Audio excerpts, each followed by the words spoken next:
Ang sarap! In this video, titikman natin ang isa sa mga pinaka-solid na Hamburg steak dito sa Shibuya, Tokyo. Grabe, nagkaroon siya ng panibagong flavor. Tapos magde-dessert tayo ng paborito kong taiyaki. Panalo guys, ang sarap. At mag-chill sa makulay na nightlife ng Kabukicho. Lahat yan in just one night.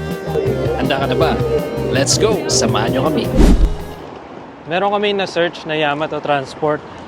6 minutes away lang dito, so lalakarin na lang namin kaysa pumunta pa kami Shibuya.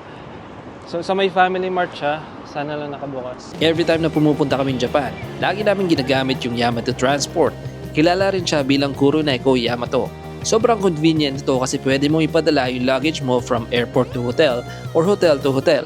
Kaya imbis na buhat-buhat mo yung maleta sa train, diretso na siyang darating sa destination mo. Okay guys, tapos na kami sa Takkyubin. Ngayon, babalik kami sa Nihon Odori Station. Pupunta kami Shibuya. Ang problema lang yan is yung card ko. Wala akong card. Late na tayo. Punta tayong Shibuya. Hulas na naman tayo. Papunta na kami Shibuya guys. Nag-aantay na lang kami ng train.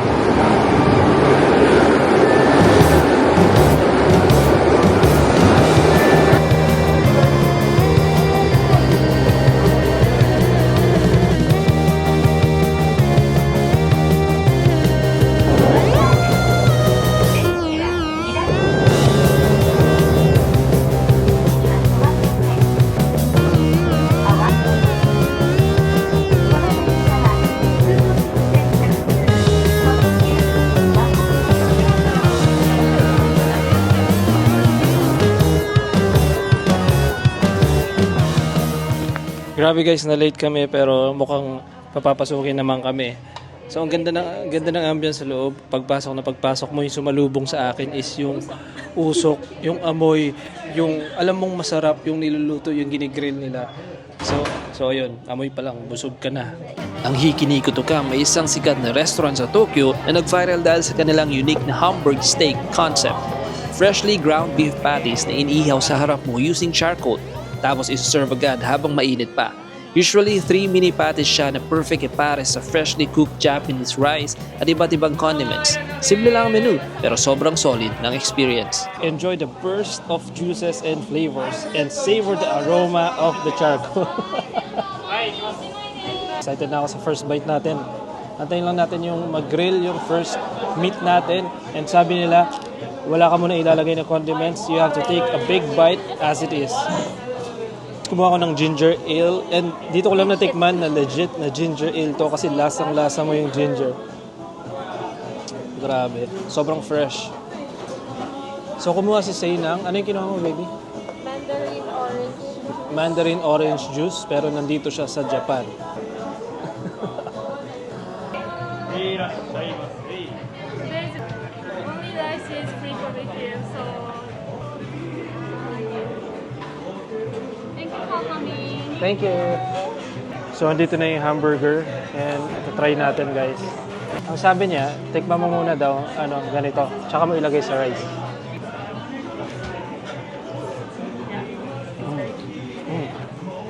Grabe, ang lambot, ang juicy, ang meaty. Grabe, ang sarap. Wow. Wow.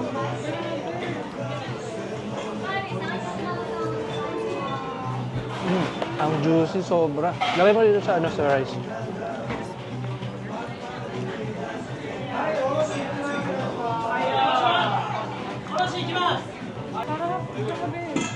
Ang sarap!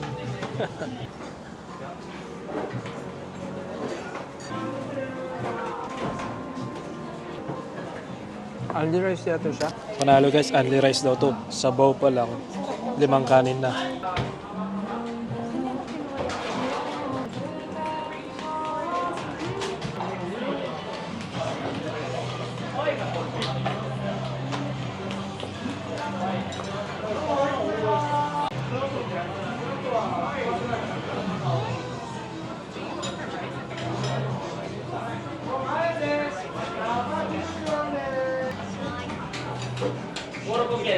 The second piece, guys, let's dig in. Dami. Iba yung lasa. Mm. Iba yung combination ng radish tsaka ng vinegar sa may burger. Grabe, nagkaroon siya ng panibagong flavor.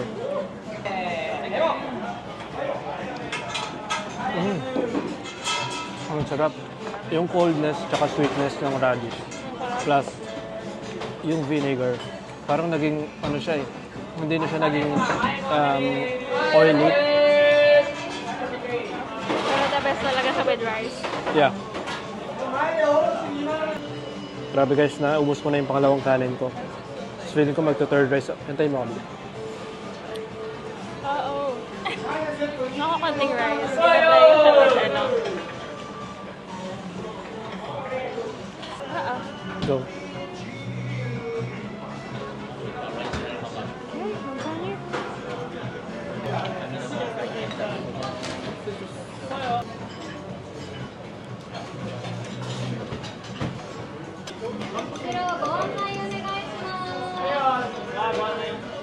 Guys, ito na itsura nung pinaghalo namin. Halo-halo mo siya.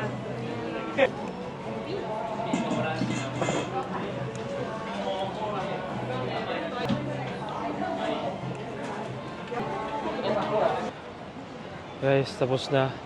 Grabe. Total number of rice. Nakatatlo ako. Si Say, Dalawa. dalawa. Solid. Iba yung lasa, iba yung juiciness, iba yung tenderness, iba yung softness ng hamburger nila, no? Merong merong masarap na flavor. Panalo. Grabe. Sobrang busog na busog ako kasi nakatatlong kanin ako. So, meron silang tatlong ways to eat the hamburger. Yung una is plain lang. Yung pangalawa, isasama mo siya sa radish, tsaka Dito mo sa egg. hindi, tsaka suka, yung suka nila. Yeah. And then yung pangatlo is yung sa egg. Merong iba't ibang twist ng pag-combo mo sa egg eh, yung sa raw egg.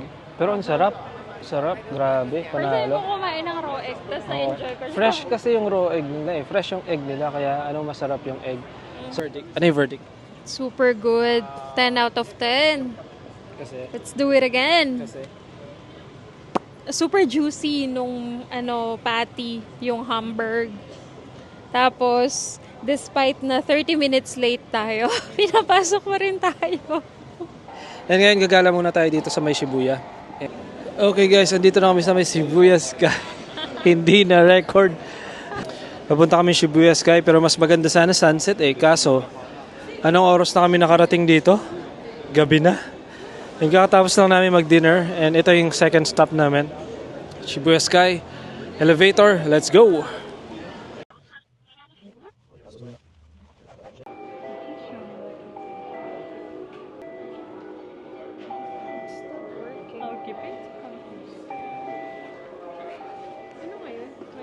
Guys, medyo na it's a prank tayo sa Shibuya Sky kasi yung booking pala natin is nagkamali tayo. Oh my God. So, fully booked ngayong gabi. So, wala na kami nagawa kundi umalis na lang kami. Change of plans. Ngayon, nandito na tayo sa Shinjuku Station. Lalabas kami and pupunta kami sa may Red Light District. Kabukicho ang pinaka-famous na nightlife at Red Light District sa Shinjuku. Kilala ito sa neon lights, entertainment spots, bars at late-night food places. Kahit hindi ka mag-party, marami kang pwedeng lakarin, kainan at explore. Kaisa ito sa pinaka-lively na area sa Tokyo Guys, medyo nasa paggabi. sidetrack ako kasi nandito yung favorite kong dessert. May custard ba? Cheese? Custard ako ah.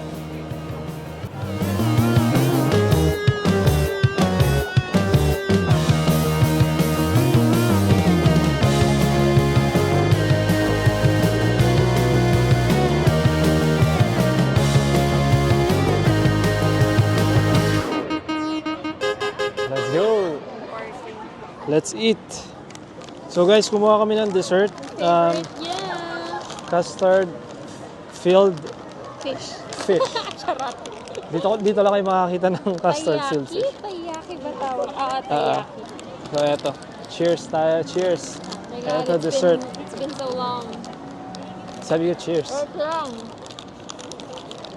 Sabi ko cheers pero kumagat na siya. Oh, cheers.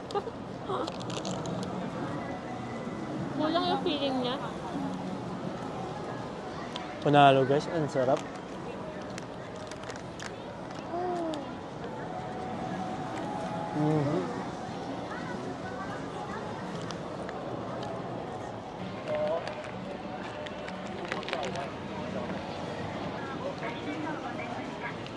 Hey.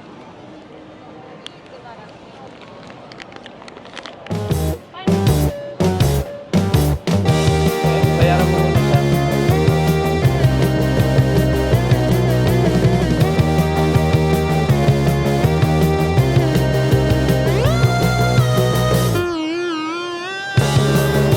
Guys, saan kami? Hindi naman halata, no?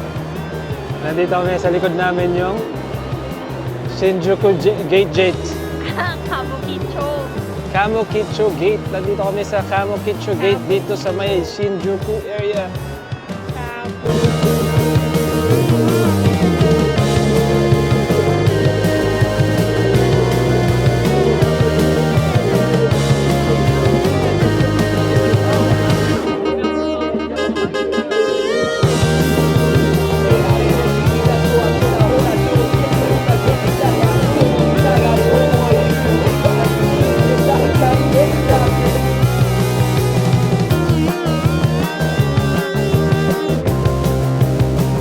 What a night mula sa convenience ng Yamato Transport, sa solid na Hamburg ng Hikini-Kutukam, hanggang sa taiyaki dessert at late night stroll sa Kabukicho. Sobrang ganda na experience hanggang sa susunod na lakad.